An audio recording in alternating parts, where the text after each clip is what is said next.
মাহফিলে এসেছি, বাড়ি যেতে পারবো নিশ্চয়তা নাই। আছে? বলেন আছে? আপনি বাড়িটাও ভালো, বসেছেন, দাঁড়াতে পারবেন, এই নিশ্চয়তা আছে? নাই। সুতরাং সুরের যে সময়ের উপরে কসম করে মূলত সময়ের অপরিসীম গুরুত্ব সম্পর্কে আল্লাহ পাক মানুষকে বুঝাই দিতেছেন। সময়ের দাম দাও। আমাদের সময় চলে যায় গান শুনতে শুনতে, আশ্চর্য মলম বিক্রি করা দেখতে দেখতে, তাস পাশা খেলতে খেলতে সময় চলে যায়, কেউ খেয়াল করে না। সময় বলতে অতীত কালও হতে পারে, আবার বর্তমানও হতে পারে। আর বর্তমান কাল কোনো কালই না। বর্তমান কাল কোনো কাল নয়। প্রতি মুহূর্তে ভবিষ্যৎ এসে বর্তমান হয়, আর প্রতি মুহূর্তে বর্তমান কি হয়? অতীত হয়ে যায়। বর্তমান কালগুলো কোনো কাল নেই, প্রতি মুহূর্তে অতীত হয়ে যাচ্ছে। এই যে আমি মাহফিলে বসছিলাম প্রথম এসে, ওইটা কি এখনো বর্তমান আছে? এই যে বর্তমান কথা বলছি, এটাও অতীত হয়ে যাচ্ছে। সুতরাং বর্তমান কাল নাই। আল্লাহ পাক ওয়াল আসরের সময়ের কসম করে বলছেন। যদি আমরা চিন্তা ভাবনা করি তাহলে আমরা লক্ষ্য করব আমাদের আসল মূলধন সময়। আসল মূলধন কি? জীবনের আসল মূলধন কি? সময়। ইমাম রাজি রাহমাতুল্লাহ আলাইহি এই পর্যায়ে এক বুজুর্গের ব্যক্তির কথা তিনি আলোচনা করেছেন। তিনি বলেছেন যে একটা লোক, তিনি সূরা ওয়াল আসর এর ব্যাখ্যা তিনি বুঝতেছিলেন। ব্যাখ্যাটা এই মাথার মধ্যে ঘুরপাক খাচ্ছিল, এর ব্যাখ্যা কি? একবার তিনি বাজারে ঢুকলেন, তারপরে তিনি শুনতে পেলেন বাজারের এক প্রান্ত থেকে একজন চিল্লায় বলতেছে, সেই ব্যক্তির উপরে রহম করো যার পুঁজি গলে যায়, সেই ব্যক্তির উপরে রহম করো যার পুঁজি গলে যায়। উনি চিন্তা করলেন পুঁজি এবার গলে কেমন?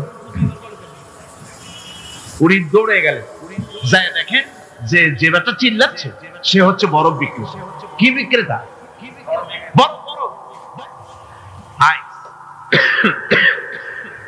এখন এই বরফ বিক্রেতা সে চিল্লায় বলতেছে, সেই ব্যক্তির পরে রহম করো যার পুঁজি কি গলে যায়। সূর্যের তাপ আর বরফ গলে যাচ্ছে। সে বোঝাতে চাচ্ছে যে আমার এই বরফটা জমাট থাকা অবস্থায় তোমরা কেউ কেনো, যেহেতু আমার পুঁজি তো এর মধ্যে আমি ইনভেস্ট করেছি। এটা যদি পানি হয়ে যায় তো পানি তো কেউ কিনবে না, এটা তো যেখানে সেখানে পাওয়া যায়। বরফ পাওয়া যায় না বলেই তো আমি বরফ কিনে আনছি। তোমরা আমার প্রতি দয়া করো, তাড়াতাড়ি করে বরফটা কিনে নিয়ে যাও। ইমাম রাজি রাহমাতুল্লাহ আলাইহি বলেন, বুজুর্গ ব্যক্তি চিৎকার মেরে বললেন, আল্লাহু আকবার, আমি কিন্তু এই বরফ বিক্রেতার ঘোষণার মধ্য দিয়ে সূরা ওয়াল আসরের তাফসীর আমি বুঝে ফেলেছি। তার মানে হলো বরফ বিক্রেতা যেভাবে বলতেছে সেই ব্যক্তির উপরে রহম করো যার পুঁজি গলে যায়, আমারও তো একটা পুঁজি আছে, ওই পুঁজির নাম হায়াত। প্রতি মুহূর্তে আমার পুঁজি তো গলে যেতেছে, আমার পুঁজি তো গলে যায়, প্রতি মুহূর্তে কমে যেতেছে। আহারে, এই পুঁজি যে গলে গেল ধরে রাখতে পারলাম না, এজন্য কিছুই তো করতে পারি নাই। সূরা ওয়াল আসরের ভিতরে মানুষের আয়ুষ্কাল দেওয়া হয়েছে, বরফ গলে যাওয়ার মতো দ্রুত সে আয়ু কমে যাচ্ছে। একে যদি নষ্ট করে ফেলা হয়, ভুল কাজে ব্যয় করা হয়, সেটাই হচ্ছে মানুষের মূল ক্ষতি। মানুষের মূল ক্ষতি। ব্যবসায় ক্ষতিগ্রস্ত হয়েছে, এটা মূল ক্ষতি নয়। স্বাস্থ্য হারাইছে, মূল ক্ষতি নয়। রাজনীতিতে ব্যর্থ হয়েছে, মূল ক্ষতি নয়। জীবনে মন্ত্রিত্ব হারাইছে, মূল ক্ষতি নয়। মূল ক্ষতি প্রতি মুহূর্তে সময় নষ্ট হচ্ছে, এটাই মূল ক্ষতি। ভাইরা, কিয়ামতের দিন জান্নাতীদের কোনো দুঃখ থাকবে না, সকলের দুঃখ থাকবে। জান্নাতীদের কোনো দুঃখ থাকবে না? থাকবে, থাকবে। জান্নাতীদের মনের মধ্যে একটা দুঃখই থাকবে। ভালো করে শুনুন, জান্নাতীদের মনের মধ্যে একটা দুঃখই হবে। তারা মনে মনে চিন্তা করবেন, আফসোস করবেন, আহারে যদি দুনিয়ায় বসে অমুক সময় বাসে বসেছিলাম, আজে বাজে চিন্তা করেছি, বাড়ির রুমে একা একা বসে বসে আজে বাজে চিন্তা করেছি, অমুক অমুক সময় খেলাধুলায় কাটাইছি, এই সময়গুলিতে যদি সুবহানাল্লাহ, আলহামদুলিল্লাহ, লা ইলাহা ইল্লাল্লাহ, আল্লাহু আকবার, এই তাসবিহ যদি পড়তাম, জিকির আজকার করতাম, জান্নাতের ভিতরে আরো নিয়ামত লাভ করতে পারতাম। সময়টা তো কাজে লাগাইলাম। মানুষের সবটা, মুমিনের সব কাজে সওয়াব। ওয়াকুলু লিন-নাসি হুসনা, মানুষের সঙ্গে ভালো ভালো কথা কও, মানুষের সঙ্গে হাসি মুখে কথা কও। একজনের সাথে হাসি মুখে কথা বললে আপনার একটা সদকা দেওয়ার মতো সমান সওয়াব আমলনামায় লেখা হয়ে গেল। ভালো ভালো কাম করো। বন্ধুগণ, সময় দ্রুত গতিতে চলে যাচ্ছে, মানুষের জীবন ক্ষতিগ্রস্ত হচ্ছে। ক্ষতি থেকে বাঁচতে পারবে 4টা গুণ, যার মধ্যে আছে বাকি সব ক্ষতিগ্রস্ত হয়ে যাবে। আমার ভাইয়েরা, এই কথাগুলি বলে আল্লাহ পাক যেন এরকম একটা দৃষ্টান্ত দিলেন। আপনি যদি পরীক্ষার হলে গিয়া দেখেন ছাত্ররা পরীক্ষা দিতেছে, পরীক্ষার জন্য নির্ধারিত সময় কতটুকু? 3 ঘন্টা। 3 ঘন্টা। আপনি গিয়ে দেখলেন কোন একজন পরীক্ষার্থী পরীক্ষা দিতে গিয়ে আর একদিকে তাকায় আছে, আকাশের তারা গুনতেছে, অথবা সে গল্প করতেছে, অথবা পরীক্ষা বাদ দিয়ে আজে বাজে কিছু লিখতেছে। আপনি যেমন তাকে, ওই ছেলেটাকে আনমনা গাফেল ছেলেটাকে ঘড়ির দিকে তাকায় বলেন, এই ছেলে ওই ঘড়ির দিকে তাকাও, দেখো তোমার সময় কিন্তু চলে যেতেছে মাত্র 1 ঘন্টা, আর তুমি সময় নষ্ট করতেছো। আল্লাহ যেন স্নেহ পরবশে তামাম পৃথিবীর গোলামদেরকে, বান্দাদেরকে আঙ্গুল নির্দেশনা দিয়ে বলছেন, বান্দারা প্রতি মুহূর্তে তোর জীবনের মূল্যবান সময় চলে যেতেছে, প্রতি মুহূর্তে সময় যাচ্ছে। আল ইনসান, ইনসান বলতে শুধু মুসলমান না, ইনসান বলতে কি মুসলমান শুধু না, আল ইনসান মানব মণ্ডলী, বিশ্বের সমস্ত মানুষকে আল্লাহ বলছেন, হিন্দু, খ্রিস্টান, বৌদ্ধ, নাসারা, ইহুদি, মজুসি, মুসলমান, বিশ্বের সব মানুষকে আল্লাহ বলছেন। যেহেতু আল্লাহ স্রষ্টা, মানুষের ব্যাপারে সার্বিক কল্যাণময় কথা কে বলতে পারেন? কে বলতে পারেন? সে আল্লাহ রাব্বুল আলামিন বলছেন, সময় চলে যাচ্ছে ও পৃথিবীর মানুষেরা। এই মানুষ বলতে আল্লাহ রাব্বুল আলামিন কোন ব্যক্তি, কোন গোষ্ঠী, কোন জাতিকে বলেন নাই, বলেছেন সমগ্র মানবতাকে। এর অর্থ হচ্ছে সূরাটিতে উল্লেখ্য 4টি গুণ যদি আমল করতে পারে লোকেরা, যেই ব্যক্তি করবে, যেই সমাজ করবে, যেই রাষ্ট্র করবে, যেই গোষ্ঠী করবে, যেই জাতি করবে, তারাই ক্ষতি থেকে বেঁচে যাবে। আর যারা করবে না তারা ক্ষতিগ্রস্ত হবে। কি হবে বলুন? এখন আল্লাহ পাকের কথা শুনুন। আল্লাহ পাক বলছেন, ওয়াল আসরি ইন্নাল ইনসানা লাফি খুসর। খুসরিন, এই যে খাসারা, এই শব্দটা হচ্ছে আবিধানিক অর্থে ক্ষতি, হচ্ছে লাভের বিপরীত। লাভের বিপরীত কি? ক্ষতি। নাফা, এই নাফার বিপরীত কি? নোকসান। খাসারাটা কি? নোকসান বলা হয় পুঁজি 50,000 খাটাইছিলাম, লাভ করতে পারি নাই, পুঁজি ঠিক আছে, এটাকে বলা হয় নোকসান। এটাকে কি বলা হয়? নোকসান। কিন্তু আমি পুঁজি খাটিয়েছিলাম 50,000 টাকা, লাভ তো হয়ই নাই, পুঁজিও চলে গেছে, আমও গেছে, ছালাও গেছে, আমও নাই, ছালাও নাই। এইটারে আরবিতে কি বলা হয়? খাসার। দেউলিয়া, দেউলিয়া হয়ে গেছে। দেউলিয়াটা বোঝেন ভালো আপনারা, দেউলিয়া হয়ে গেছে। কোরআন লাভ বা সাফল্যের ধারণা যেমন নিছক পার্থিব নয়, সমৃদ্ধির কথা শুধু পার্থিব নয়, জন্ম থেকে শুরু করে মৃত্যু পর্যন্ত।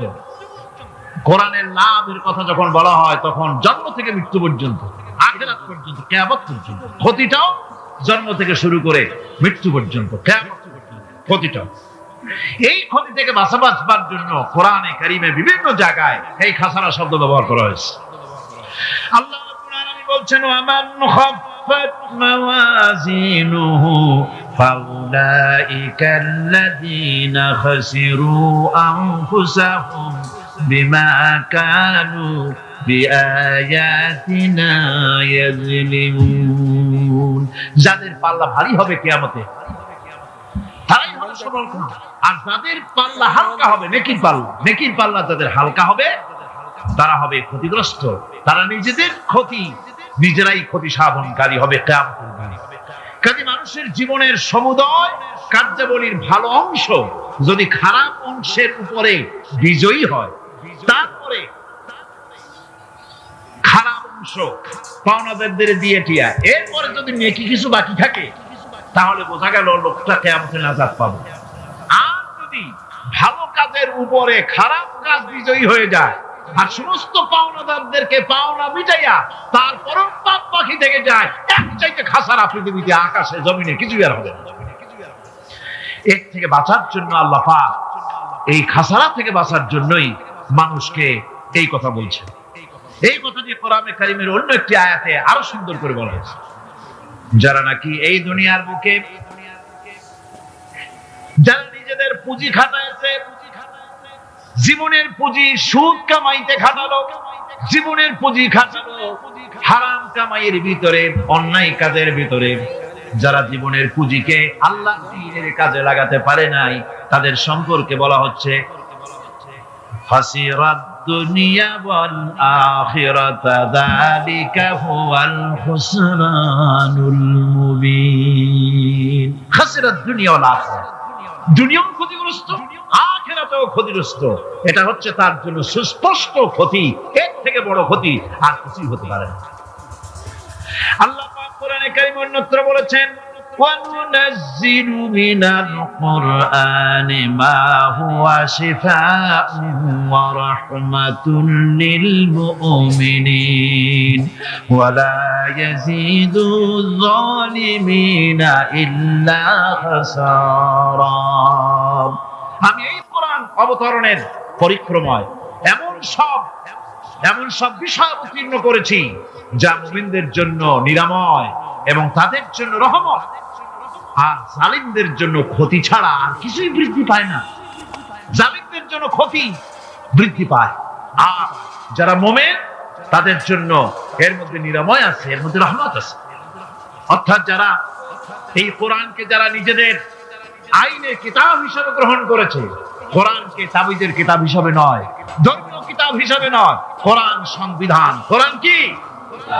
কোরআনকে যারা সংবিধান হিসেবে মেনে নিয়েছে, কোরআনকে যারা সংবিধান হিসেবে গ্রহণ করলো, ব্যক্তি, পরিবার, সমাজ, রাষ্ট্রে তাদের যাবতীয় মানসিক, বুদ্ধিবৃত্তিক, নৈতিক, তামাদ্দুনিক রোগের নিরাময় হবে, এর দ্বারা শান্তি হবে। কিন্তু যেসব জালিম এই কোরআনকে প্রত্যাখ্যান করেছি, কোরআনকে যারা মৌলবাদীদের কিতাব বলে, কোরআনের কথা বললে মৌলবাদ বলে গাল দেয়, তারা তাদের কপালকে পোড়াইয়া ছাই বানাইয়া দিছে, তাদের কপাল সীমিত করে দিয়েছে। আমার দেশে, এই দেশটা কি মুসলমান বেশি না অন্য জাতি বেশি? কোন জোরে কোন? মুসলমান সবচেয়ে। খুব লক্ষ্য করে শোনেন, এই দেশে সবচেয়ে মুসলমান বেশি, ইন্দোনেশিয়ার পরে। পৃথিবীর দ্বিতীয় বৃহত্তম মুসলিম দেশ হলো কোনটা? বাংলাদেশ। এই দেশে ইসলামরে যত গালি দেওয়া হয়েছে, কোরআনকে যত গালি দেওয়া হয়েছে, আলেমদেরকে যত গালি দেওয়া হয়েছে, রাসূলুল্লাহকে যত গালি দেওয়া হয়েছে, ইসলামী আদর্শকে যত গালি দেওয়া হয়েছে, পৃথিবীতে কোন দেশে এইভাবে ইসলামকে গালি দেওয়া কোথাও হয় না। এমনকি আমেরিকার মতো দেশে, ইংল্যান্ডের মতো দেশেও কোরআনের বিরুদ্ধে এত কথা কেউ বলতে সাহস পাবে না, ইসলামের বিরুদ্ধে কথা বলতে সাহস পাবে না, যেহেতু মুসলমানেরা সেখানে পাল্টা আক্রমণ করবে।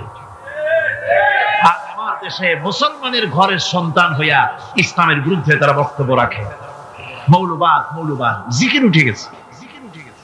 আমেরিকার প্রেসিডেন্টরা যখন শপথ নেন, প্রেসিডেন্ট হিসেবে ওথ নেন, বাইবেলের উপরে হাত রাখেন আর বলেন, এই মহাগ্রন্থকে স্পর্শ করে শপথ নিচ্ছি, আমি আমার চিন্তা চেতনা, আমার মেধা, আমার প্রজ্ঞা, সবটা আমার জাতি, আমার দেশকে উন্নয়নের জন্য, এর সমৃদ্ধির জন্য, এর সংরক্ষণের জন্য আমি আমার জীবনকে উৎসর্গ করি। বাইবেলের উপরে স্পর্শ করে এই শপথ তারা নেন। আমার দেশের প্রেসিডেন্ট, প্রধানমন্ত্রী শপথ নেওয়ার সময় কোরআন শরীফের উপরে হাত রাখে যদি, তাহলে বলা হবে বেচারা মৌলবাদী হয়ে গেছে। এটা করা যাবে না। যদি কেউ করে সামান্য কিছু, কোরআন না, যদি তসবিহ আসে, তাহলে বুঝতে হবে জাতির সাথে একটা প্রতারণা ছাড়া কিছুই না। কাজেই ধর্মের প্রতি আকর্ষণ একটা ভিন্ন জিনিস, সেই জিনিসকে ছেড়ে যারা দেয় তারাই ক্ষতিগ্রস্ত হয়, আর যারা ধরে রাখে তারা দুনিয়ায় ক্ষতিগ্রস্ত হয় না। আল্লাহ পাক এখানে রাসূল কারীম সাল্লাল্লাহু আলাইহি ওয়াসাল্লাম একটি হাদিস প্রণিধানযোগ্য কোরআনের ব্যাপারে। হুজুর বলেছেন, আল কোরআন হুজ্জাতুল লাকা ওয়া আলাইকা। এই কোরআন হয় তোমার পক্ষের সাক্ষী, না হয় এই কোরআন তোমার বিপক্ষের সাক্ষী। কিয়ামতে এই কোরআন হয় তোমার পক্ষে কাজ করবে, নতুবা এই কোরআন তোমার বিপক্ষে কাজ করবে। দুই অবস্থা থেকে খালি হবে না। হয় কোরআন তোমার পক্ষে সাক্ষী দেবে, না হয় আমরা কি চাই? কিয়ামতে কি চাই? বলেন কি চাই? কোরআনের পক্ষে যদি আমরা সাক্ষী চাই, তাহলে এই কোরআনের পক্ষে আমাদেরকে কাজ করতে হবে। এছাড়া আমাদের নাজাতের কোনো পথ নাই। আমাদের মুক্তির পথ হচ্ছে কোরআন কেন্দ্রিক, রাসূলুল্লাহর হাদিস কেন্দ্রিক। এর বাইরে আমাদের সমস্ত পুঁজি নষ্ট হয়ে যাবে। আমাদেরকে পৃথিবীতে টিকে থাকতে হলে কোরআনের উপরে ভিত্তি করে আমাদেরকে বাঁচতে হবে, টিকতে হবে। কোরআনে কারিমে আল্লাহ রাব্বুল আলামিন অন্যত্র বলেছেন, কুল ইন্নাল খাসিরিনাল্লাযীনা খাসিরু আনফুসাহুম ওয়া আহলিহিম ইয়াওমাল কিয়ামাহ আলা যালিকা হুয়াল খুসরানুল মুবিন। বলো, প্রকৃত দেউলিয়া তারাই যারা কিয়ামতের দিন নিজেকে, নিজের পরিবার পরিবর্গকে এই ক্ষতির দিকে যারা ঠেলে দেবে। ভালো করে শুনে নাও, এটি হচ্ছে সুস্পষ্ট ক্ষতি, সুস্পষ্ট দেউলিয়াপনা। এই ক্ষতি থেকে বাঁচার জন্য আল্লাহ রাব্বুল আলামিন কোরআনে কারীমের মধ্যে বলেছেন, ওয়াল আসরি ইন্নাল ইনসানা লাফি খুসর। পড়েন সবাই, ওয়াল আসরি ইন্নাল ইনসানা লাফি খুসর। মানুষের, সমগ্র মানুষের জীবন ক্ষতিগ্রস্ত। কে বলতেছেন? ঘাস উড়ে ওঠার কথা না? ঘাস উড়ে ওঠে। আল্লাহ বলতেছেন ক্ষতিগ্রস্ত। আপনি যতই মনে করেন আপনার মিল আছে, কল আছে, কারখানা আছে, মন্ত্রী, টাকা পয়সা আছে, প্রেসিডেন্ট হয়েছেন, প্রধানমন্ত্রী হয়েছেন, আপনার জীবন সফল হয়েছে, আল্লাহ বলেন না, জীবন ব্যর্থ, জীবন বিফল, জীবন ক্ষতিগ্রস্ত। তামাম পৃথিবী, সমস্ত মানুষ ক্ষতিগ্রস্ত, ব্যর্থ। চারটে কাজ করলে সফল হবে। কয়টা কাজ? জোরে বলেন, কয়টা কাজ? ইল্লাল্লাযীনা আমানু ওয়া আমিলুস সালিহাতি ওয়া তাওয়াসাউ বিল হাক্কি ওয়া তাওয়াসাউ বিস সাবর। চারটে কাজ করলে জীবন হবে সফল। এই ব্যর্থতা থেকে, এই ক্ষতি থেকে যদি বাঁচতে চাই কিনা? কারা কারা চাই? দেখাই তো হাত। কারা কারা চাই? ক্ষতির হাত থেকে বাঁচতে চাই কারা? আলহামদুলিল্লাহ, হাত নামান। ক্ষতির হাত থেকে যারা বাঁচতে চান, আল্লাহ রাব্বুল আলামিন তাদের জন্য ফর্মুলা পেশ করেছেন, ইল্লাল্লাযীনা আমানু ওয়া আমিলুস সালিহাতি ওয়া তাওয়াসাউ বিল হাক্কি ওয়া তাওয়াসাউ বিস সাবর। আল্লাহ পাক বলেন, চারটি কাজ করলে জীবন সফল হয়ে যাবে। কয়টা কাজ? চারটা কাজ করলে জীবনটা সফল হয়ে যাবে। এক নম্বরে ঈমান। এক নম্বরে কি? ঈমান। এটাই হচ্ছে ফাউন্ডেশন। ক্ষতি থেকে বাঁচার জন্য প্রথম যে গুণটি, সেটির নাম হচ্ছে ঈমান। ইসলামে ঈমানের স্থান সর্বপ্রথম, তারপরে হচ্ছে ইসলাম। ঈমান আগে, তারপরে কি? ইসলাম। ইসলাম হচ্ছে বীজ, ঈমান হচ্ছে বীজ, আর ইসলাম হচ্ছে চারা, গাছ। এটা হচ্ছে ভিত্তি। এই ভিত্তিকে সর্বপ্রথম মজবুত করতে হবে। ঈমানের ভিত্তি, ঈমানের ভিত্তি দুনিয়ায় ঈমানের আহ্বান জানাবার জন্যই আল্লাহ রাব্বুল আলামিন সমস্ত নবী এবং রাসূলদেরকে পৃথিবীতে পাঠিয়েছেন ঈমানের আহ্বানের জন্য। দুনিয়ার সমস্ত নবীদের দাওয়াত ছিল ঈমানের দাওয়াত। কিসের দাওয়াত? এই ঈমানের দাবিটা আসছে, দাওয়াতটা এসেছে আল্লাহর কাছ থেকে। কার কাছ থেকে? দেখুন, পৃথিবীর ভিতরে কোন নবীদের কথার সাথে আরেকজন নবীর কথার কোন বৈপরীত্য হয় নাই। সমস্ত নবীদের কথা একরকম ছিল। কয় রকম? একজন নবীর সঙ্গে তার বক্তব্যের সাথে আরেকজন নবীর বক্তব্যের কোনো গুণগত মৌলিক কোনো পার্থক্য ঘটে নাই, অসঙ্গতি হয় নাই। কারণ নবীরা আম্বিয়া আলাইহিমুস সালাম নিজেরা বানিয়ে কথা রচনা করে তারা মানুষের সামনে পেশ করে নাই। সমস্ত নবীদের কাছে যত দাওয়াত এসেছে একটা অফিস থেকে এসেছে, সে অফিসটা হচ্ছে কার? আল্লাহ রাব্বুল আলামিনের। তাই দুনিয়ার সমস্ত পয়গম্বরদের দাওয়াত ছিল না ইলাহা ইল্লাল্লাহ, লা ইলাহা ইল্লাল্লাহ, লা ইলাহা, লা ইলাহা ইল্লাল্লাহু মুহাম্মাদুর রাসূলুল্লাহ। এটাই ছিল সমস্ত নবীদের দাওয়াত।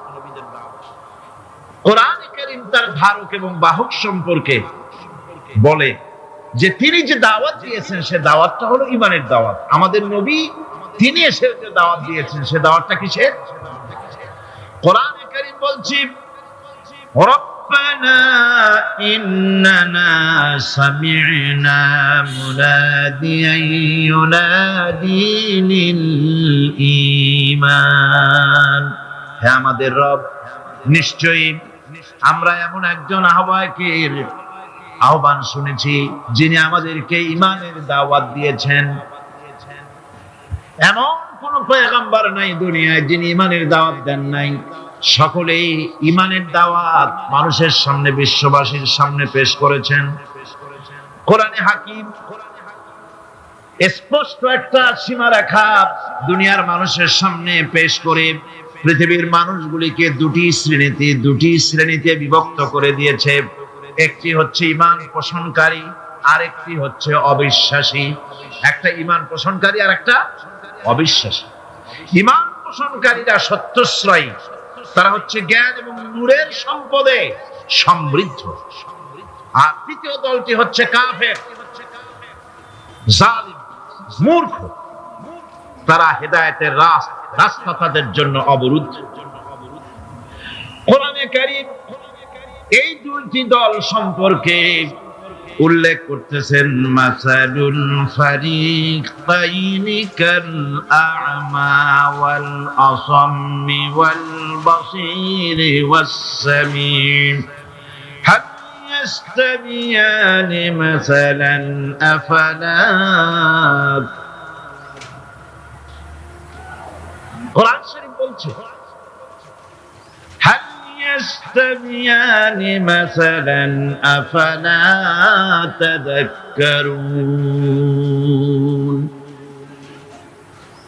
দুইটি শ্রেণীতে আল্লাহ পাক ভাগ করে দিয়েছেন। একটা শ্রেণী হচ্ছে অন্ধ, বোবা, বধির।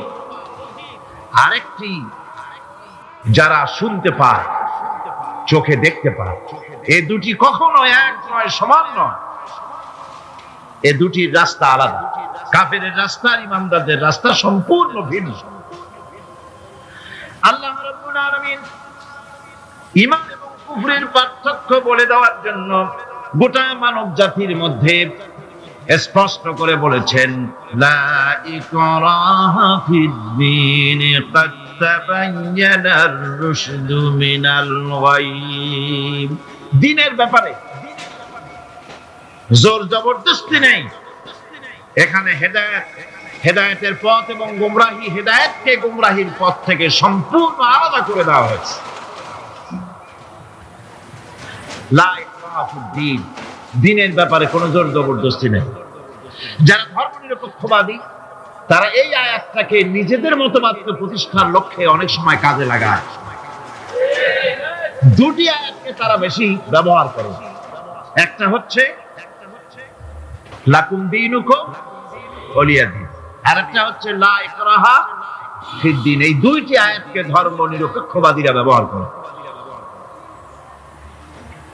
এই দুটির কোনটি তাদের আদর্শকে বোঝাবার লক্ষ্যে ব্যবহারের কোনো সুযোগ নাই। লা ইকরাহা ফিদ-দীন, ধর্মের ব্যাপারে কোনো বাড়াবাড়ি নাই, জোর জবরদস্তি নাই। এ কথা বলা হয়েছে এই কারণে যে কোন বিধর্মীকে, অমুসলিমকে ভয় দেখিয়ে, লোভ দেখিয়ে অথবা কোন ক্রমে কোন প্রকার চাপ সৃষ্টি করে তাকে মুসলমান বানানো যাবে না। এমনকি সূরা তওবার মধ্যে এসেছে, যুদ্ধ চলাকালীন সময়, জিহাদ চলাকালীন সময় কোন অমুসলিম যদি ইসলাম জানার জন্য তোমাদের তাঁবুতে আসে, তাহলে তুমি তাকে ইসলাম বুঝাও। ইসলাম শোনার পরে যদি মেনে নেয় ভালো কথা, আর যদি না মানে তাকে তার তাঁবু পর্যন্ত ফিরে যেতে চাও, ফিরে যেতে দাও। মাঝপথে তাকে আক্রমণ করা যাবে না। ধর্মের ব্যাপারে কোনো বাড়াবাড়ি নাই। লা ইকরাহা ফিদ্দীন, এর দ্বারা ধর্ম নিরপেক্ষতার কোনো কথা বোঝানো হয়নি। আর লাকুম দীনুকুম ওয়ালিয়া দীন, এটা ছিল কাফেরদের সেই বক্তব্যের প্রেক্ষিতে যেখানে কাফেররা বলেছিল মুহাম্মদ সাল্লাল্লাহু আলাইহি ওয়াসাল্লাম, আসুন আমরা এক কাজ করি, সেটা হলো ধর্ম নিয়ে আমাদের মধ্যে যে বাকবিতণ্ডা হচ্ছে, আমরা ধর্মকে 50-50 ভাগ করে দিই। কিছুদিন আমরা গিয়া আপনার আল্লাহরে সেজদা দেই, আর কিছুদিন আপনারা আমাদের মূর্তিগুলিকে প্রণাম করুন। এই প্রস্তাব যখন রাখল, আল্লাহ রাব্বুল আলামিন সূরা কাফিরুন অবতীর্ণ করে দিলেন, কুল ইয়া আইয়ুহাল কাফিরুন লা আ'বুদু মা তা'বুদুন। হে কাফেরেরা, হে অবিশ্বাসীরা, নবী আপনি বলুন, হে অবিশ্বাসীরা, তোমরা যার ইবাদত করো আমরা তার ইবাদত করি না, আবার আমরা যার ইবাদত করি তোমরাও তার ইবাদত করো না। সুতরাং লাকুম দীনুকুম ওয়ালিয়া দীন, সুতরাং তোমাদের দিন তোমাদের জন্য, আমাদের দিন আমাদের জন্য। এখানে নিরপেক্ষতার কথা বলা হয় না, এখানে পক্ষের কথা বলা হয়েছে। কিসের পক্ষ? ধর্মের পক্ষ। কিসের পক্ষ? হিন্দু, খ্রিস্টান, বৌদ্ধ, তোমরা তোমাদের ধর্মের পক্ষে থাকো। মুসলমান, তোমরা তোমাদের ধর্মের পক্ষে থাকো। ধর্মের ব্যাপারে নিরপেক্ষ হওয়ার কোনো সুযোগ নাই। আছে নাকি সুযোগ? আমি পার্লামেন্টে বলেছি এই কথা, যে একটা ধর্মের উপরে বিশ্বাস করে নিজেকে একটা ধর্মের পক্ষে ব্যক্তি হিসাবে ঘোষণা করে, কেউ বলছে, দাবি করছে আমি হিন্দু, কেউ বলছে আমি বৌদ্ধ, কেউ বলছে আমি খ্রিস্টান, কেউ বলছে আমি মুসলমান। নিজেকে একটা ধর্মের বিশ্বাসী ঘোষণা করার পর আমি ধর্ম নিরপেক্ষ, এই কথাটা মিথ্যা, বানোয়াট, জালিয়াতি, প্রতারণা, মুনাফিক। কোন ধর্মের অনুসারী ব্যক্তি ধর্ম নিরপেক্ষ হতে পারে না। কেবলমাত্র নাস্তিক, যারা আল্লাহরে মানে না, আল্লাহকে স্বীকার করে না, ওরা বলতে পারে আমরা ধর্ম নিরপেক্ষ, ধর্মের ব্যাপারে আমরা নিরপেক্ষ, গুলো মানি না, বিশ্বাস করি না। কিন্তু যারা ধর্মে মানে, সেদের যে ধর্মেরই হোক না কেন, সে ব্যক্তি ধর্ম নিরপেক্ষ যদি দাবি করে, এটা মিথ্যে কথা, এটা মুনাফিকি ছাড়া কিছু হতে পারে না। মুসলমানকে, যে কোনো জাতিকে যে ধর্মে আছে ধর্মের পক্ষে থাকায় কথাই বলা হচ্ছে। এখন আমি বলতেছিলাম ইমানের কথা। ইমান আগে আনতে হবে।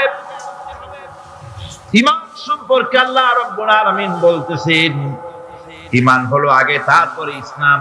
আবার ইমান আনার আগে আবার কুফরি একটা শব্দ আছে, সেটা হলো ফামান ইয়াকফুর বিত-তাগুতি ওয়া ইউমিন বিল্লাহি ফাকাদ ইসতামসাকা বিল উরওয়াতিল উসকা লা ইনফিসামা লাহা ওয়াল্লাহু সামিউন আলীম।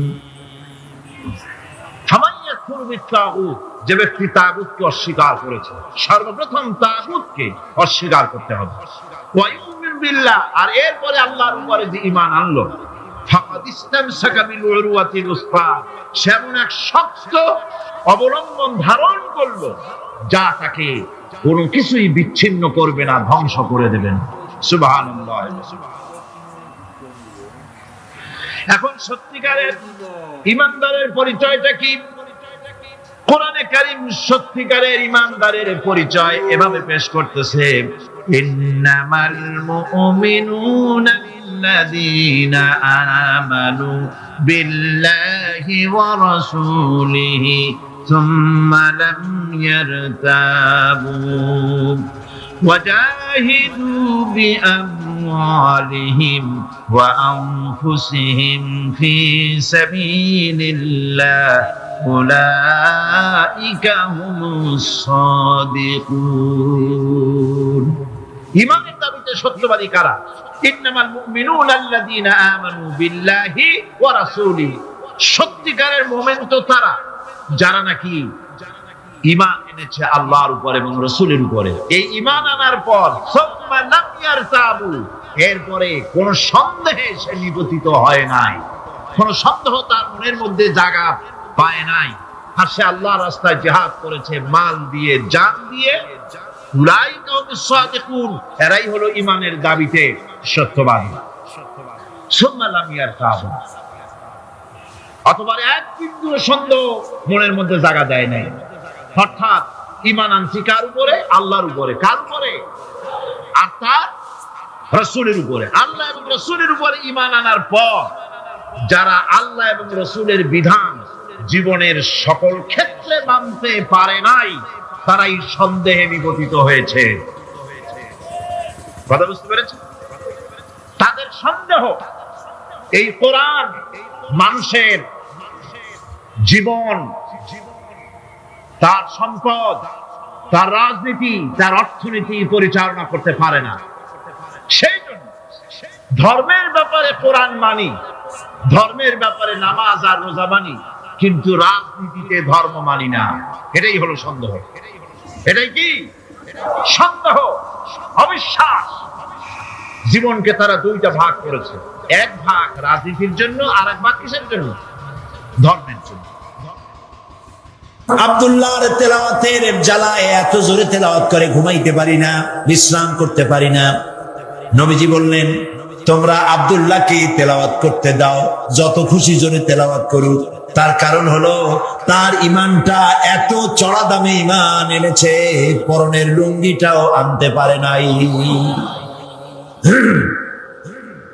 ইত্যবসরে তাবুকের যুদ্ধের দামামা বেজে উঠেছে, রোমানদের সাথে রাসূলুল্লাহর যুদ্ধ হবে। আল্লাহ নবী সাহাবায়ে কেরামদেরকে একত্রিত করে যুদ্ধের প্রস্তুতি নিলেন।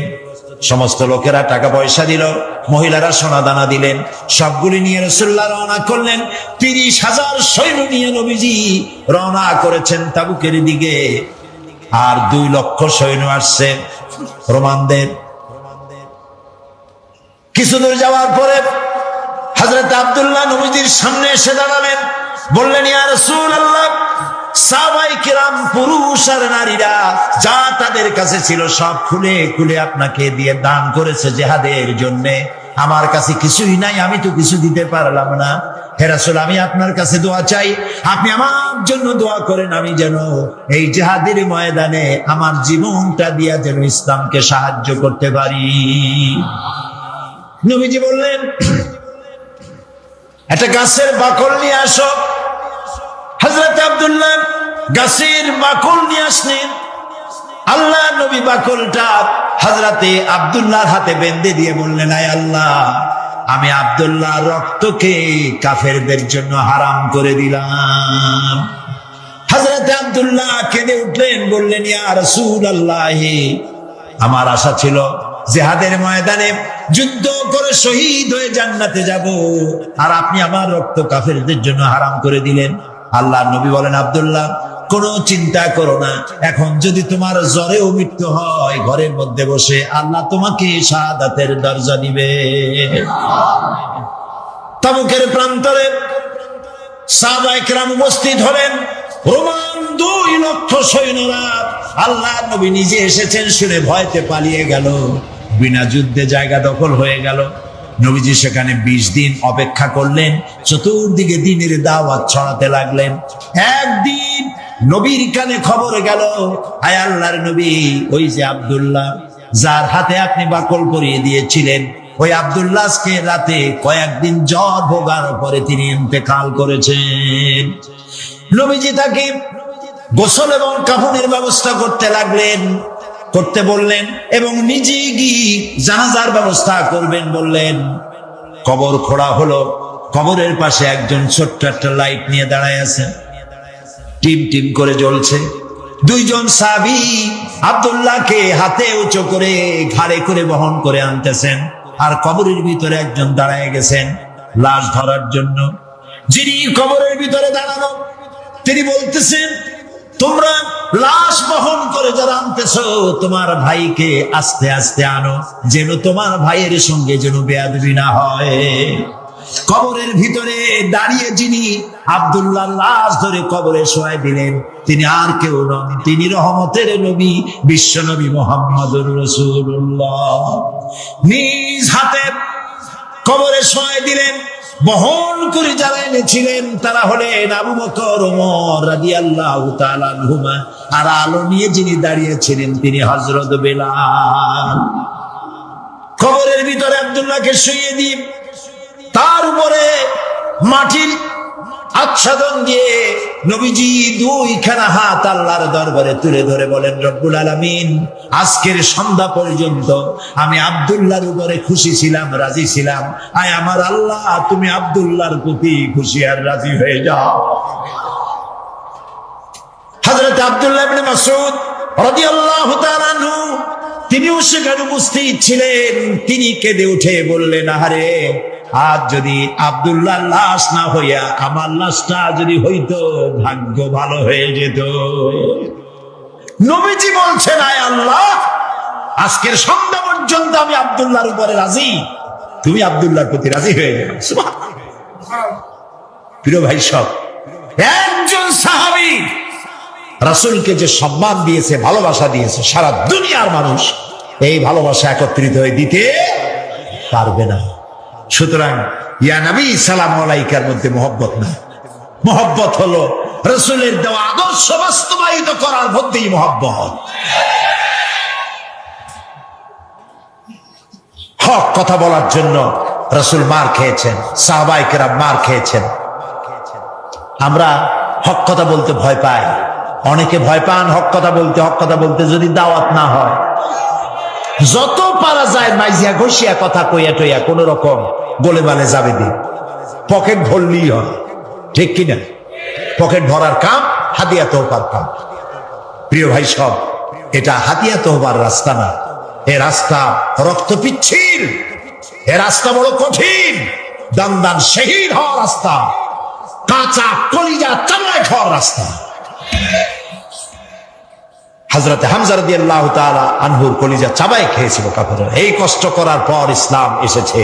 ইসলামকে টিকিয়ে রাখতে হবে এবং দুনিয়ার সামনে প্রমাণ করতে হবে মুসলমানেরাই কেবলমাত্র আদর্শবান, পৃথিবীর শান্তি স্বস্তি মুসলমানেরা দিতে পারে, ইসলাম দিতে পারে, এটা বুঝাতে হবে। কিন্তু যে পথে আমাদের লোকেরা রওনা হয়েছে, এই পথ আসল পথ নয়। একজন ব্যক্তির পিছনে দৌড়ানো, শাস্ত্রস্তি, ব্যক্তি পূজা, মাজার পূজা, পীর পূজা, এইসব পূজা দিয়ে গোটা দেশ কোথায় যাচ্ছে? আদর্শ ছেড়ে দিয়ে। প্রিয় ভাই সব, এই জন্য আমাদেরকে বুঝতে হবে, এই ধারণা বদ্ধমূল করে নিতে হবে, আল্লাহ যত নবী পাঠিয়েছেন সব নবীরা কি ছিলেন?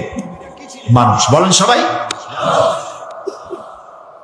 কিন্তু কাফেরেরা এটা মানতে পারে নাই। কাফেরেরা বলতো, মা হাদা ইল্লা বাশারুম মিসলুকুম ইউরিদু আন ইয়াতাফাদ্দালা আলাইকুম ওয়ালাউ শাআ আল্লাহু লাআনজালা মালাইকাতাম মা সামি'না বিহাদা ফি আবাইনাল আউয়ালিন। মা হাদা ইল্লা বাশারুম মিসলুকুম, এই যে নবী এত মানুষের মতো, এটা কি কথা? তার আলাদা একটা ফজিলত আমাদের উপর থেকে কি হবে? আল্লাহ যদি ইচ্ছে করতেন তো ফেরেশতাই তো পাঠাই দিতেন নবী করে আমাদের জন্য। মা সামি'না বিহাযা ফি আবাইনাল আউয়ালিন, এটা আমাদের বাপ দাদার মুখেও কোনোদিন শুনি নাই যে মানুষ নবী হয়, এটা কথাই না। এ কি নবী? তারা বিশ্বাস করতে পারত না। তারা বলতো মা হাদা ইল্লা বাশারুম মিসলুকুম ইয়াকুলু মিম্মা তাকুলুনা মিনহু ওয়া ইয়াশরাবু মিম্মা তাশরাবুন। এ কি নবী যে আমরা যা খাই তাই খায়, আমরা পান করি তারাও পান করে? এই ধরনের চিন্তা তাদের ছিল, ওই কুফরি চিন্তা এখন মুসলমানদের মধ্যে ঢুকছে। নবীর মানুষ কোয়া যাবে না, কন্যা উজুবিল্লাহ। মুসা আলাইহিস সালাম এবং হারুন আলাইহিস সালাম যখন নবুয়তের দাবি নিয়ে গিয়েছিলেন, কাফেরেরা বলেছিল আনুমিনু লিবাশারাইনি মিসলুনা, আমরা কি ঈমান আনবো এমন দুই ব্যক্তির উপরে যারা আমাদের মতো মানুষ, তাদের উপর ঈমান আনবো, এটা কেমন কথা? মা লিহাদার রাসূল ইয়াকুলুত তুআম ওয়া ইয়ামশি ফিল আসওয়াক, কেমন রাসূল যে আমাদের মতো বাজারে যায়, আমাদের মতো ভাত খায়। ওরা চিন্তা করতো যে রাসূল যিনি হবেন তিনি হয়তো ফেরেশতা হবে বা অন্য কিছু হবে, জিন হবে। আল্লাহ রাব্বুল আলামিন বলেন, পৃথিবীতে যদি সব ফেরেশতারা স্বাচ্ছন্দ্যে ঘোরাফেরা করতো তাহলে আমি এখানে ফেরেশতা নবী করে পাঠাইতাম। আমি যে মানুষের জন্য মানুষ নবী করেছি, এটা তো সারা পৃথিবীর মানুষের জন্য ইহসান করেছি। আমাদের জন্য যদি ফেরেশতা নবী করা হতো তাহলে সেটা কি আমাদের জন্য কল্যাণ হতো না অসুবিধা হইতো? মারাত্মক অসুবিধা হতো। ফেরেশতা তো পুরুষও না নারীও না, তারা তো জানে না মানুষের সমস্যা কোথায়। কলকারখানার মালিকের সাথে শ্রমিকের যখন লাগে, ফেরেশতা বুঝবে কি এটা মীমাংসা কেমন হবে? স্বামী স্ত্রী যখন ঝগড়া লাগে, তো ফেরেশতা কি করে বুঝবে স্বামী স্ত্রীর ঝগড়া লাগে কেন? ফেরেশতা তো পুরুষও না মেয়ের লোক না, তার তো বউ নাই স্বামীও নাই। কাজে আল্লাহ তাআলার এটা মেহেরবানি যে তিনি কি করেছেন, মানুষের জন্য নবী বানাইছেন। কি ওয়ামা আরসালনা ক্বাবলাকা ইল্লা রিজালান নূহি ইলাইহিম ফাসআলু আহলাদ যিকরি ইন কুনতুম লা তা'লামুন। আপনার পূর্বে যত নবী আমি পৃথিবীতে পাঠিয়েছিলাম তারা সব মানুষ ছিলেন, একজনও ফেরেশতা বা জিন ছিল না, সব ছিল মানুষ। সুতরাং হে নবী, আপনি আপনার পজিশন সম্পর্কে জানায় দেন, আপনার অবস্থা সম্পর্কে বলেন। আল্লাহ বলে দিলেন, আপনি বলুন, কুল ইন্নামা আনা বাশারুম মিসলুকুম ইউহা ইলাইয়া আন্নামা ইলাহুকুম ইলাহুন ওয়াহিদ। হে নবী, আপনি বলুন, আনা বাশারুম মিসলুকুম, আমি তোমাদের মতোই মানুষ। ইউহা ইলাইয়া, আমার কাছে ওহী আসে। আর তোমার আর আমার, তোমাদের আর আমার ইলাহ এক, আমি তোমাদের মতো মানুষ। কুল ইন্নামা আনা বাশারুম মিসলুকুম, আমি তোমাদের মতো মানুষ। বুঝতেছেন কথা? এই কথার ব্যাখ্যা সব সময় আমি চেষ্টা করি মানুষকে বুঝাবার জন্য। আল্লাহ তৌফিক দিন, বলেন আমিন। ইন্নামা আনা বাশারুম মিসলুকুম, আমি তোমাদের মতো মানুষ, এই কথার ব্যাখ্যা দরকার। তা না হলে আন্দাজে দেখবেন এই যে কথা বললাম, যদি ব্যাখ্যা না দেওয়া হয় তাহলে কেউ কেউ আগামীকাল থেকে ওয়াজ করা শুরু করবেন, এই সাইদি আসছিল, আসে বলে গেছে নবী নাকি আমাদের মতো সাধারণ মানুষ। আর লোকেরা কবে নাউজুবিল্লাহ, কই লোক নবী মানুষ, কিন্তু মানুষের মধ্যে দুইটা শ্রেণী। কয়টা শ্রেণী? একটা হলো সাধারণ আর একটা হলো অসাধারণ। একটা মানব আর একটা বলে মহামানব। রাসূলুল্লাহ মানুষ, মানব, কিন্তু মহামানব। তিনি মানুষ, তবে সাধারণ মানুষ নয়, অসাধারণ মানুষ। সুবহানাল্লাহ কয়। মানুষ কোন দিক দিয়ে? মানুষ এই দিক থেকে, আমাদের মতো মানুষ এই দিক থেকে। আমরা ঘুমাই, রাসূল ঘুমায়, আমরা খাই, তিনিও খান। আমরা বিয়ে করি, বাচ্চা হয়, তিনিও বিবাহ করেছেন, বাচ্চা হয়েছে। তার শরীর কাটলে যে রক্ত বেরোতো, সে রক্ত সাদা ছিল না, সে রক্ত আমাদের মতো লাল রক্ত ছিল। তিনি আনন্দ পেলে হাসতেন, দুঃখ পেলে কাঁদতেন। নবী করিম সাল্লাল্লাহু আলাইহি ওয়াসাল্লামের ছেলে মারা গেল, তিনি কাঁদতেছিলেন, চোখ দিয়ে পানি পড়তেছিল। সাহাবায়ে কেরাম বললেন, হে রাসূল, আপনি তো আমাদের কাঁদতে নিষেধ করেছেন। নবী করিম সাল্লাল্লাহু আলাইহি ওয়াসাল্লাম বলেছেন, আমি চিল্লাতে নিষেধ করেছি, আমার চোখ দিয়ে যেটা পড়ছে এটা হলো মোহাব্বত। আমার অন্তর আল্লাহর দিকে তার ইচ্ছার উপরে রাজি আছে, কিন্তু চোখ দিয়ে মোহব্বতের পানি পড়তেছে, করুণার পানি, দয়ার পানি, রহমতের পানি পড়তেছে। আমার দিলের মধ্যে কোনো প্রতিবাদ নাই। মাঝখানে একটা কথা বলে রাখি, অনেক আমাদের দেশে প্রায় কেউ যদি মারা যায় বাড়ির মধ্যে কান্নার রোল পড়ে যায়, হয় কিনা বল? কথা বল না কেন? কান্নার রোল পড়ে যায়। আমরা মেয়ে লোকেরা চট্টগ্রামে কি করে জানি না, এই বরিশাল বিভিন্ন জায়গায় মেয়ে লোকেরা যখন কান্দে তখন সুর করে কান্দে।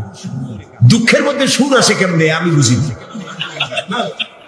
সুর দিয়ে, সুর না হলে কাঁদতে পারে। আপনাদের ইতিও আছে বোধহয়, হ্যাঁ আছে, সুর দিয়ে কাঁদে। এই যে বিলাপ করতেছেন কেন? আপনি আওয়াজ করে কাঁদছেন কেন? তার অর্থ দাঁড়াচ্ছে আল্লাহর সিদ্ধান্তের বিরুদ্ধে আপনি প্রতিবাদ করছেন। বলেন নাউজুবিল্লাহ, বলেন নাউজুবিল্লাহ। আজকে সকালে আমি এক মহিলার জন্য দোয়া করেছিলাম। বিশ্ব ইসলামী আন্দোলনের নেতা অধ্যাপক গোলাম আজম, জামাত ইসলামী বাংলাদেশের সাবেক আমির, তার বড় ছেলের বউ, পুত্রবধূ সালমা মুন্নিনা, এই তার এই পুত্রবধূ আমাকেও শ্বশুরের মতো ভক্তি করেছে, মহব্বত করেছে। দীর্ঘদিন রোগ ভোগের পরে মারা গেলেন কদিন আগে। আল্লাহ যেন তাকে জান্নাতুল ফেরদাউসের মেহমান বানায় দেন। কথাটা আনলাম এই কারণে, তার ছোট্ট মেয়ে মামুনের স্ত্রী গোলাম আজম সাহেবের নাতনি, ছোট্ট নাতনি, নাম নুসাইবা, আমাদের পাশে বসা, চোখ থেকে দরদর করে পানি পড়ছে, মুখে কোনো আহা উহু নাই। আমার স্ত্রীর কাছে শুনলাম, তিনিও দেখতে গিয়েছিলেন, তার কাছে শুনলাম ছোট্ট মেয়েটা মায়ের মুখের দিকে তাকায় আছে, ছেলেগুলি মায়ের মুখের দিকে তাকানো, কোনো শব্দ নাই, শুধু চোখ দিয়ে পানি পড়ছে। একটা মুমিনের বাড়ি, কোন মানুষ মারা গেলে এটাই হওয়া উচিত। আপনি আওয়াজ করে কাঁদবেন, তার অর্থ আল্লাহর ফয়সালার বিরুদ্ধে প্রতিবাদ করছেন। বলেন নাউজুবিল্লাহ। আপনার কলিজার টুকরা সন্তান মারা গেছে, আপনি বলুন ইন্না লিল্লাহি ওয়া ইন্না ইলাইহি রাজিউন। একটা গোলাম এর থেকে আর বেশি কি বলতে পারবো? গোলামের কোনো সে নাই। মাবুদের সিদ্ধান্ত, সিদ্ধান্ত কার? আল্লাহ রাব্বুল আলামিন। সেই জন্য নবী করিম সাল্লাল্লাহু আলাইহি ওয়াসাল্লাম তিনি মানুষ ছিলেন, আনন্দ পেলে হাসতেন, তবে আমাদের মতো হাসতেন না, মুস্কি হাসতেন। আমাদের দেশে মানুষ হাসে, হাসের কায়দা দেখছেন? কত কায়দা! হায়, নাট্য হাসি, পৈশাচিক হাসি, অট্ট হাসি, পাজামার ফিতা ছেঁড়া হাসি, এরকম না। নবী করিম সাল্লাল্লাহু আলাইহি ওয়াসাল্লাম যখন হাসতেন শরীর মোবারক কাঁপত না। সুবহানাল্লাহ। কোথায় যাবেন? কি এর নেতা ফেতা মানুষের সাথে নামাজ, রোজা, কোরআন, হাদিস ছাড়িয়ে দিয়ে একটা আসলো, তার পিছনে পাগলের মতো দৌড়ালেন। এটা মুসলমানের কাজ নয়। নবী করিম সাল্লাল্লাহু আলাইহি ওয়াসাল্লাম মুস্কি হাসতেন, দাঁত মুবারকের কিছুটা অংশ দেখা যেত। মুখ ছিল কালো, দাড়ি ছিল কালো, ঠোঁট মোবারক ছিল গোলাপের পাপড়ির মতো লালচে, দাঁতগুলো ছিল মুক্তোর মতো। এর মধ্য থেকে যখন তিনি হাসতেন মনে হতো কালো মেঘের মধ্য দিয়ে বিদ্যুৎ চমকে যাচ্ছে, মানুষেরা পাগল হয়ে যেত মহব্বতে। তিনি মানুষ, তবে আমাদের মতো সাধারণ মানুষ নন, অসাধারণ মানুষ। আল্লাহ রাব্বুল আলামিন তার শারীরিক শক্তি, মানসিক শক্তি, রুহানি শক্তি যা দিয়েছিলেন কোন মানুষের সাথে তার তুলনা হবে না। তবে তিনি মানুষ, এতে কোনো সন্দেহ নেই। কথা কি বুঝাইতে পারছি? কথা কি বুঝছেন? জিন্দিগিতেও বলবেন না যে আমাদের মতো সাধারণ মানুষ, কবিরা গুনাহ হবে। সাধারণ মানুষ যদি হয় তাহলে তো তিনি গুনাহ করতে পারবেন। রাসূল কি গুনাহ করেন? সাধারণ মানুষ তো মিথ্যে কথা বলে, রাসূল কি মিথ্যে কথা বলে? সেই জন্য সাধারণ মানুষ কখনো বলবেন না তিনি মানব, মহামানব, তিনি মানুষ, অসাধারণ মানুষ, তিনি আল্লাহর নবী। তার পরিচয় হচ্ছে আল্লাহর নবী। গায়ব সম্পর্কে কথা আসে যে নবী করিম সাল্লাল্লাহু আলাইহি ওয়াসাল্লামের গায়বী ইলম সম্পর্কে না, আল্লাহ যেটুকু জানাইছেন তার থেকে বেশি কিছু তিনি জানেন না। আল্লাহ রাব্বুল আলামিন তাকে দিয়ে বলাচ্ছেন, قُلْ لَا أَقُولُ لَكُمْ عِنْدِي خَزَائِنُ اللَّهِ وَلَا أَعْلَمُ الْغَيْبَ وَلَا أَقُولُ لَكُمْ إِنِّي مَلَكٌ إِنْ يَتَّبِعُ إِلَّا مَا يُوحَى إِلَيَّ। বলুন, আমি তো তোমাদের কথা বলি না যে আমার কাছে আল্লাহর বিপুল ধনরাশি আছে, এবং এটাও বলি না যে আমার কাছে গায়বের ইলম আছে। আল্লাহ তাআলা বলছেন যে বলেন আপনার কাছে গায়বের ইলম নাই। নবীজি আরো বলেন, ওয়ালাউ কুনতু আ'লামুল গায়বা লাস্তাকসারতু মিনাল খায়র ওয়া মা মাসসানিয়াস সূ। হ্যাঁ নবী, আপনি বলেন আমার কাছে যদি গায়বের ইলম থাকতো তাহলে আমি সব ভালো ভালো জিনিসগুলি আমার জন্য বেছে নিতাম, আর কোন অকল্যাণ আমাকে স্পর্শ করতে পারত না। নবী যদি গায়ব জানতেন তায়েফের ময়দানে মার খেতেন না, তিনি টের পাইয়া গায়বী ইলম দ্বারা জায়গা থেকে সরে পড়তেন। উহুদের ময়দানে গায়েব যদি তিনি জানতেন তাহলে উহুদে দান্দার মোবারক শহীদ হওয়ার আগে নিজে সরতেন, হামজা রাদিয়াল্লাহু তাআলা আনহুকে সরাই দিতেন। এগুলো ঠিক কিনা? ইহুদি কর্তৃক একটি ছাগলকে বিষপান করাইয়া বড় বানাইছিল, সেই বিষাক্ত গোশত রাসূলকে খাওয়ানো হয়েছিল। তিনি যদি গায়েব জানতেন তাহলে এটা খাইতেন না, এবং মৃত্যুর সময় যন্ত্রণা উঠতো না, কষ্ট পেতেন না। হযরত আয়েশা রাদিয়াল্লাহু তাআলা আনহার ব্যাপারে ইফকের ঘটনায় তিনি যদি গায়েব জানতেন তাহলে মাসাদিক কাল পর্যন্ত ওহীর অপেক্ষায় বসে থাকতে হতো না, নিজের প্রিয়তমা স্ত্রীকে ঘরে ফিরে আনতে পারতেন। এ ধরনের অসংখ্য ঘটনা আছে যার দ্বারা বোঝা যাচ্ছে যে তার কাছে গায়বের ইলম নাই, অতটা আছে যতটা আল্লাহ জানিয়েছেন। গায়ব কেবলমাত্র কার কাছে? ওয়া ইনদাহু মাফাতিহুল গায়ব লা ইয়ালামুহা ইল্লা হুয়া। একমাত্র আল্লাহর কাছেই গায়বের ইলম আছে, এবং এই গায়বের ইলমের চাবিকাঠি কেবল আল্লাহর কাছে, আর কারো কাছে নাই। একেবারে পরিষ্কার কথা।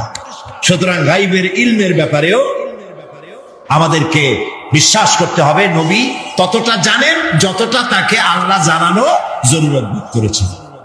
প্রিয় ভাই সব, নবীর প্রতি ঈমান আনার অর্থই হলো নবী করিম সাল্লাল্লাহু আলাইহি ওয়াসাল্লাম তিনি যেভাবে জীবন পরিচালনা করেছেন, রাষ্ট্র পরিচালনা করেছেন, ওইভাবে আমাদের জীবন, আমাদের রাষ্ট্র, আমাদের স্বভাব, আমাদের সমাজকে ওই আদলে পরিচালনা করতে পারলেই নবীর প্রতি ঈমান আনা হবে। এই নবীর প্রতি ঈমান রাষ্ট্রীয়ভাবে, সামাজিকভাবে, আন্তর্জাতিকভাবে কিভাবে আমাদের পালন করতে হবে সেই কথাগুলি বলবো আপনাদের সামনে আগামীকাল ইনশাআল্লাহ। রব্বুল আলামিনের হাবিব জনাব মুহাম্মদ রাসূলুল্লাহ সাল্লাল্লাহু আলাইহি ওয়াসাল্লাম বলেছেন, কিয়ামতের ময়দানে আল্লাহর কসম করে বলছি, সেদিন জাহান্নামীদের ভীষণ কষ্ট হবে, আর জান্নাতীদের জন্য অত্যন্ত আসান হবে, অবস্থাটা খুবই আরামের হবে। নবীজি বলেন, এক ফরজ নামাজ, এক ওয়াক্ত ফরজ নামাজ আদায় করতে যে সময়টুকুন লাগে, কিয়ামতের মাঠের এই সময়, এত বড় বিরাট লম্বা সময়, জান্নাতীদের জন্য এরকম হালকা হয়ে যাবে। সুবহানাল্লাহ। হযরত আবু সাঈদ খুদরী রাদিয়াল্লাহু তাআলা হাদিস বর্ণনা করেছেন, এক ওয়াক্ত নামাজ, একটা ফরজ নামাজ পড়তে যতটুকুন সময় লাগে, এতটুকুন সময়ের ভেতরে জান্নাতীদের কারবার শেষ হয়ে যাবে। সুবহানাল্লাহ। আর ওদের কারবার তো শেষই হবে না। ويوم تشقق السماء بالغمام ونزل الملائكة تنزيلا। ওরা ফেরেশতা দেখতে চায়, সেদিন আসমান সমূহ বিদীর্ণ হয়ে মেঘ পুঞ্জ বেরিয়ে আসবে, আত্মপ্রকাশ করবে। তার ভেতর থেকে ফেরেশতারা ক্রমাগত নাজিল হতে থাকবে। আর অবস্থাটাই হবে আল মুলকু ইয়াউমাইযিনিল হাক্কু লিররহমান ওয়া কানা ইয়াওমান আলাল কাফিরিনা আসীরা। আর সেদিনে বাদশাহী হবে কেবলমাত্র রহমানের। ওয়া কানা ইয়াওমান আলাল কাফিরিনা আসীরা। আর সেই কিয়ামতের দিন, সেই সময়টা হবে কাফেরদের জন্য বড়ই কঠিন। এখানে কিয়ামতের কিছু কথা বলা হচ্ছে, কিছু আভাস দেওয়া হচ্ছে যে আসমান সমূহ বিদীর্ণ হয়ে মেঘ পিণ্ড বেরিয়ে আসবে এবং তার থেকে ক্রমাগত ফেরেশতারা নাযিল হতে থাকবে। আল্লাহর হাবিব বলেছেন, কেউ যদি কিয়ামতের দৃশ্য দেখতে চায় সেজন্য সূরা ইজা শামসু কুবিরাত ওয়া ইজা সামাউ ফাতারাত ইজা সামাউ শাক্কাত, এই সূরাগুলি যেন পড়ে, তাহলে কিয়ামতের দৃশ্য তার চোখের সামনে প্রতিভাত হবে। কিয়ামতের দৃশ্যটা আসলে কেমন হবে সেই সূরাগুলি তেলাওয়াত করলে সে বুঝতে পারবে। যেমন আল্লাহ পাক বলছেন, ইজা সামাউ ফাতারাত ওয়া ইযাল কাওয়াকিবু তাসারাত ওয়া ইযাল বিহারু ফুজ্জিরাত ওয়া ইযাল কুবুরু বুসিরাত। যখন আকাশসমূহ চূর্ণ বিচূর্ণ হয়ে যাবে আর তারকাসমূহ বিক্ষিপ্ত হয়ে পড়বে, সমুদ্র মহাসমুদ্রগুলি দীর্ণ বিদীর্ণ হয়ে যাবে, কবরগুলি সব উদ্গীরণ করে দেবে, তার মধ্যে যা আছে সে সবগুলি। আবার আল্লাহ পাক বলেন, ইযা শামসু কুবিরাত ওয়া ইযান নুজুমুন কাদারাত ওয়া ইযাল জিবালু সুয়িরাত। সূর্য যখন ঢেকে যাবে, তারকাগুলি যখন বিপর্যস্ত হয়ে যাবে আর পাহাড়গুলি যখন চালিয়ে দেওয়া হবে, এই দৃশ্য তোমরা দেখতে পাবে। فَإِذَا النُّجُومُ طُمِسَتْ وَإِذَا السَّمَاءُ فُرِجَتْ وَإِذَا الْجِبَالُ نُسِفَتْ। সেদিন অবস্থা এমন হবে, সমস্ত তারকাগুলি স্তিমিত হয়ে যাবে আর আকাশসমূহ দীর্ণ বিদীর্ণ হয়ে যাবে। আর দেখতে পাবে পাহাড়গুলি, সমস্ত পাহাড়গুলিকে উড়িয়ে দেওয়া হবে। আবার অবস্থা আরো কি হবে, فَإِذَا بَرِقَ الْبَصَرُ وَخَسَفَ الْقَمَرُ وَجُمِعَ الشَّمْسُ وَالْقَمَرُ। যখন চক্ষু বিস্ফারিত হয়ে যায় মানুষের, চাঁদ আর সূর্য নিষ্প্রভ হয়ে যাবে, সব একাকার হয়ে যাবে, চন্দ্র এবং সূর্য তার অস্তিত্বকে হারিয়ে ফেলবে। শুধু তাই নয়, ওয়াহুমিলাতিল আরদু ওয়াল জিবালু ফাদুক্কাতা দাক্কাতাও ওয়াহিদা। জমিন ও পাহাড়গুলির মধ্যে সংঘর্ষ লাগিয়ে দেওয়া হবে আর তা এক ধাক্কায় জমিন এবং সমস্ত পাহাড়গুলি চূর্ণ বিচূর্ণ হয়ে যাবে। সুবহানাল্লাহ ওয়া বিহামদিহি। আল্লাহ রাব্বুল আলামিন বলছেন, এইভাবে করে কিয়ামতের দৃশ্য, বিভীষিকাময় দৃশ্য তোমরা দেখতে পাবে। আর সেদিনের রাজত্বটা কার হবে? আল মুলকু ইয়াউমাইযিনিল হাক্কু লিররহমান। সেদিনের রাজত্ব হবে কেবলমাত্র রহমানের। অর্থাৎ যেসব কৃত্রিম বাদশাহী দেখে তোমাদের চোখে ধাঁধা লেগে গিয়েছে, তোমাদেরকে দুনিয়ার বাদশাহী দেখে তোমরা ধোঁকায় পড়ে গিয়েছো, এসব বাদশাহী কিছুই টিকবে না সেদিন। সেদিন শুধু বাদশাহী থাকবে একমাত্র আল্লাহ পাকের। কার থাকবে বাদশাহী? জোরে বলেন কার? আল্লাহ রাব্বুল আলামিন যখন কিছুই থাকবে না, ঘোষণা করবেন, লিমানিল মুলকুল ইয়াউম লিল্লাহিল ওয়াহিদুল কাহ্হার। আজকে কার রাজত্ব? চারিদিক থেকে আওয়াজ আসতে থাকবে, পরাক্রমশালী আল্লাহ রাব্বুল আলামিনের রাজত্ব আর কারো নয়। হাদিস শরীফে এসেছে, বুখারী মুসলিম শরীফের হাদিসে এসেছে, আল্লাহ নবী বলেন, আল্লাহ রাব্বুল আলামিন তখন তার এক হাতে আকাশ মণ্ডলীকে ধারণ করবেন, আর এক হাতে জমিনকে ধারণ করবেন। আকাশ মণ্ডলী এক হাতে, জমিন এক হাতে।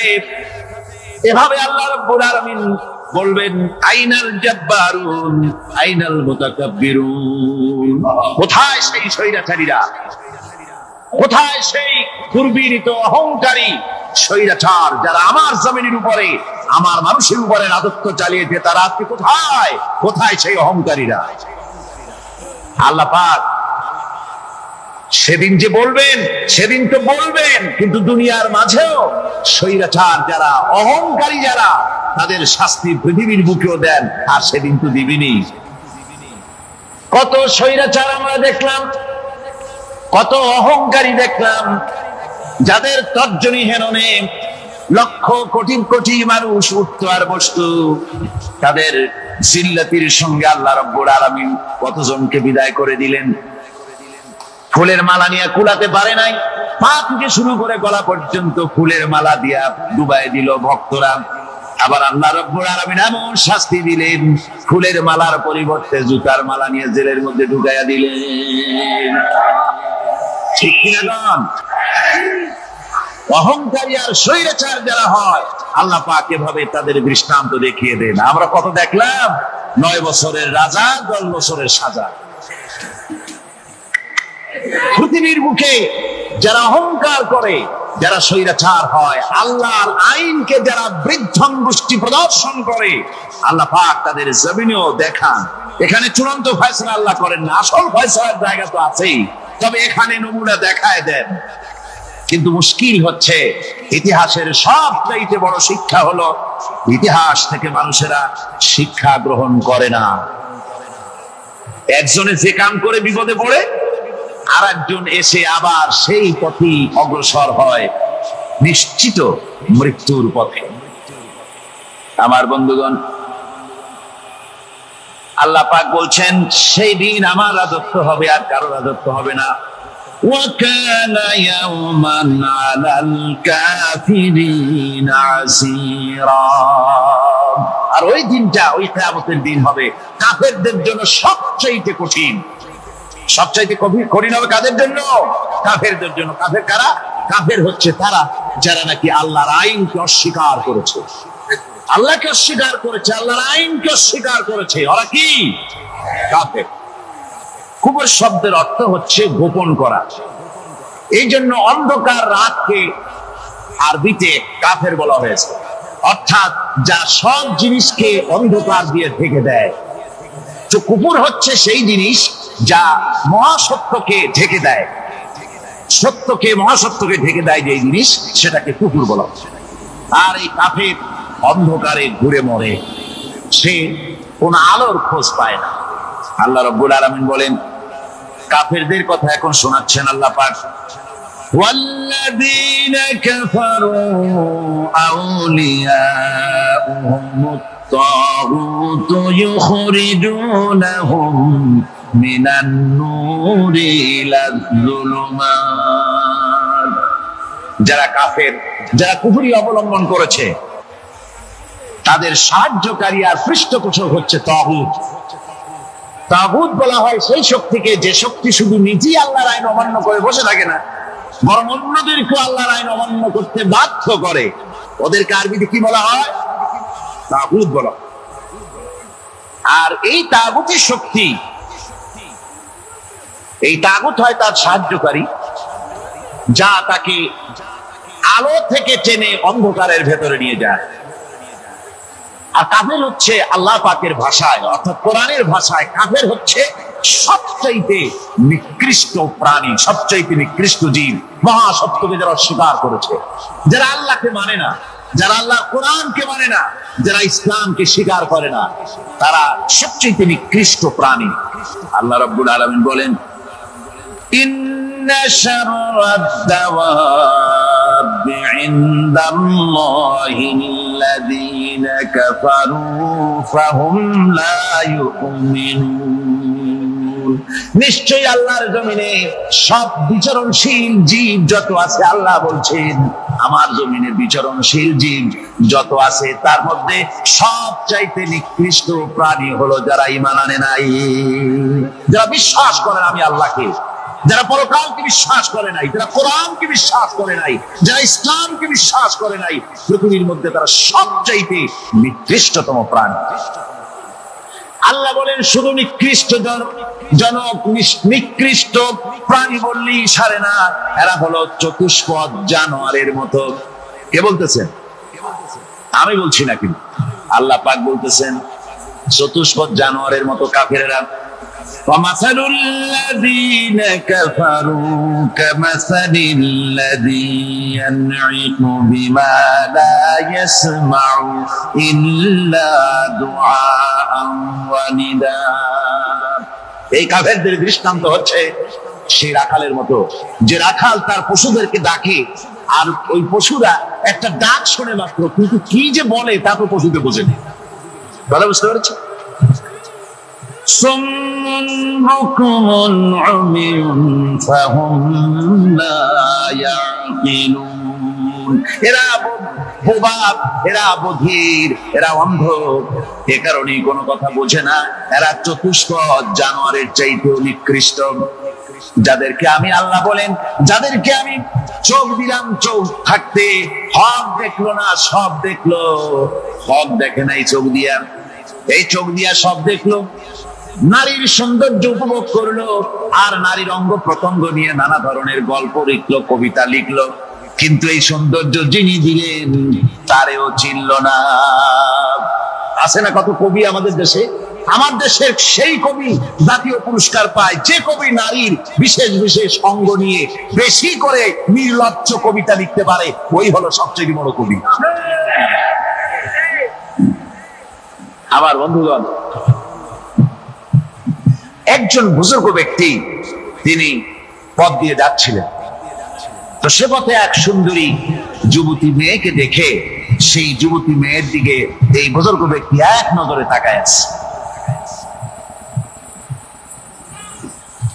তখন এই ঘটনাটাকে কবি এভাবে লিখতেছেন সাজায়: একদা সুখদায়ক প্রমোদা বদন দর্শন করিব ঝরিল নয়ন, হেসে কহে সে রূপসী সবিস্ময় মন, কহ দেখি মহাশয় কহ কি কারণ, বিষয় বিরাগী তুমি ভুবনে প্রচার, কি হেতু জন্মিল তব মানস বিকার, সামান্য ললনা রূপ করি দর্শন, উচিত না হয় তব অশ্রু বরিশন। বুজুর্গ ব্যক্তি ওই মহিলার দিকে তাকিয়ে তাকিয়ে কাঁদতেছেন। সুন্দরী মহিলা বলেন, আল্লাহর বুজুর্গ বান্দা, আপনি এলাকার ভিতরে বুজুর্গ এবং পীর হিসাবে, বুজুর্গ ব্যক্তি হিসাবে আপনি বিখ্যাত। আজকে আমাকে এখানে দেখে আপনি আমার দিকে তাকায় আমার রূপ উপভোগ করতেছেন আর কাঁদতেছেন। আপনার মতো সংসার বিরাগী মানুষ আমার মতো একটা সুন্দরী মেয়েকে দেখে এভাবে কাঁদা ঠিক না। বুজুর্গ ব্যক্তি বলছেন,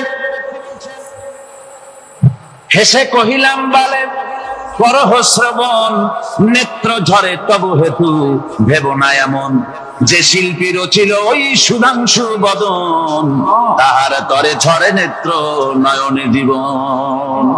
আল্লাহর বান্দি, আমি তোমাকে দেখি কান্দি না, আমার চোখে পানি বেরিয়ে গেছে। তোমারে দেখে আমি মনে মনে ভাবলাম, এত সুন্দর করে যিনি মানুষ বানিয়েছেন না জানি ওই আল্লাহ রব্বুল আলামিন কত বড় সুন্দর।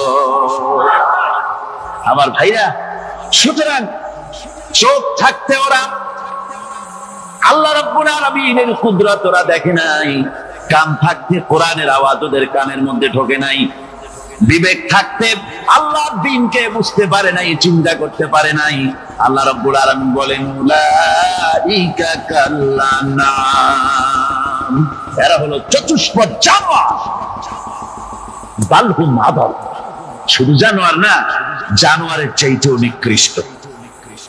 এমনই জানোয়ার, আল্লাহ বলেন শুধু জানোয়ার না, জানোয়ারের মতো শুধু খায় জন্মের মতো। ওয়াল্লাযীনা কাফারু ইয়াতামাত্তাউনা ওয়া ইয়াকুলুনা কামা তাকুলুল আনআম। এই কাফেরগুলির কাম শুধু ফুর্তি করা, গান বাজনা নাটক গল্প, এই সব কাজ তাদের। নামাজ নাই, রোজা নাই, আল্লাহ চিন্তা নাই, তাহাজ্জুদ নাই, পরেশগারি নাই, শুধু গান আর নাচ। দেখেন না ফুর্তি। এই যে 1 জানুয়ারি রাত 12টার সময় আমার ঘুম হয়ে গেল, এই যেখানে আমি ছিলাম, বিকট আওয়াজ। আমি মনে করলাম পাশের বাড়ি বুঝি ডাকাত পড়ছে। পরে বাড়িওয়ালা আমাকে বললেন যে ডাকাত না, বোধ হয় এই নিউ ইয়ার সেলিব্রেট হচ্ছে, নতুন বৎসর উদযাপন হচ্ছে বোমা দিয়ে, শহরবাসীর আরামের ঘুম হারাম করে এগুলি করা হচ্ছে। এ তো গেল 1 জানুয়ারি। আর যখন আমাদের নিজেরটা যখন আসে, অর্থাৎ 1 বৈশাখ, তখন দেখছেন অবস্থা 1 বৈশাখে। এবছর আমাদের দেশে 1 বৈশাখে ঢাকায় যে দৃশ্য আমি টিভির মধ্যে দেখলাম, তাতে আমার মনে হয়নি যে 12 কোটি মুসলমানের দেশে রাজধানীতে এই দৃশ্য হচ্ছে। আমার মনে হচ্ছিল এটা বুঝি কলকাতা অথবা অন্য কোনো শহর হবে।